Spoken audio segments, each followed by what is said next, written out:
Once you get into their friendship zone, they will trust you forever and they will love you. One of my favorite things is obviously the people. They are very blunt and very stubborn. And so I had some person, one random day, so I met him my first week in country, and then I met him like 6 months later. And he told me straight up, wow, you've lost a lot of weight. You were so fat back then. And so that caught me off guard. Like, it wasn't offensive to me, but if you're fat, they'll call you fat. If you have something on your face, they will tell you that. Whatever it is, they'll let you know. And that's so fun about them. I think stubborn in a very good way, because you can see a lot of their faithfulness in what they do. And if they set their mind to something, they will keep through with it. If you get to know them pretty well, they will be very loyal to you. I love Romanians. I am obsessed with Romania, the country and the people.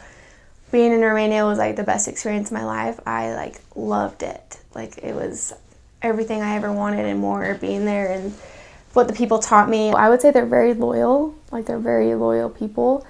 They care a lot, and they're just good to their soul. Romanians, they a true heart of a Romanian is they mean well, and they are just good people, and when you talk to them, you can tell they're good people. And Romanians work crazy hard.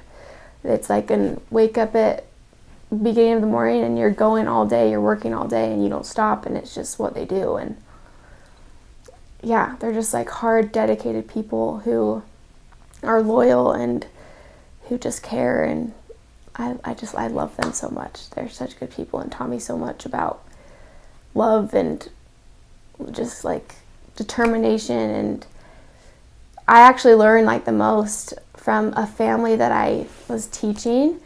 They were a gypsy family, and I would what I learned about real Christ-like love is what I learned from them.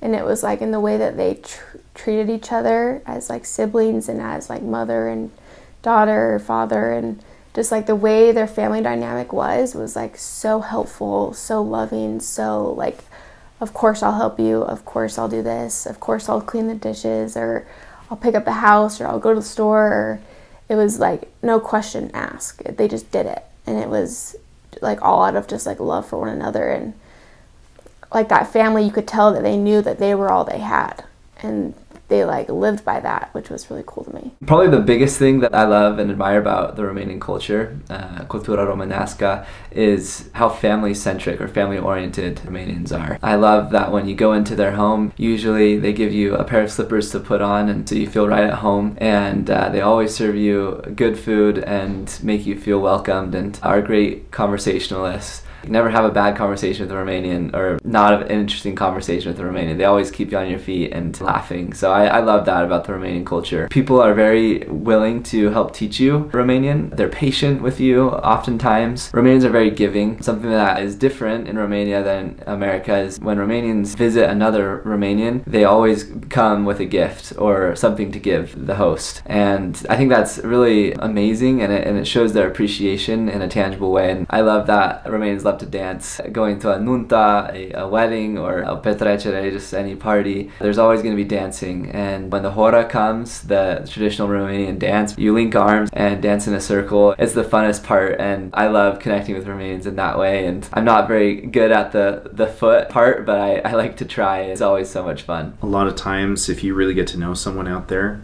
they'll help you out just in any way they can. My second birthday, while I was in the country, I was feeling a little bit lonely because I had just moved to a new city. I didn't really know anybody there, and a couple of the people that I knew from Bucharest, they came out to just wish me happy birthday and spend the day with me. And they didn't have to do that, but they really care about you. Their love for family really stuck out. Is they love their families like none other that I know of. They bend over backwards and are always there for their family. It was really inspiring, because in many ways I want to have a family like Romanians have families. They're very tight-knit, especially I guess the newer generation is very close with their grandparents. And I can sympathize with that a lot because my parents divorced when I was young, and I grew up being raised by my grandparents. And so that was really cool to me. I'm seeing that because it's not normal here in the U.S., but it's more normal in Romania, and so that was really cool. My last Sunday, I was attending church in Romania, and there's this one lady. She is as old lady, but she felt like to me like a grandmother to me in Romania. And every Sunday when I go to church, I would sit by her. I love to sit by her. She'd tell me stories. She lived in the city of Oradea, but she had a family, not a family, a farm. She also had a family, but she also had a farm outside of the city where she would go throughout the week and farm. And she'd always tell me stories of this has happened, this would happen, and she'd sometimes bring us stuff. But I remember that last Sunday I was in Romania, she brought me a tie. You know, so what? It's a tie. But it was just very sentimental because it wasn't a brand new tie. It was her husband's last tie that she had owned of him. And I remember she told me, she's like, you know, you've become like my grandson. I want to give you something that represents my husband, something that means so much to me. And she gave me this tie. And to this day, I still have this tie, and I wear it on very special occasions, on the most special occasions. For instance, I graduate in April, and that's the tie that I will wear to my graduation because it means the most to me. Yeah, that just meant so much to me.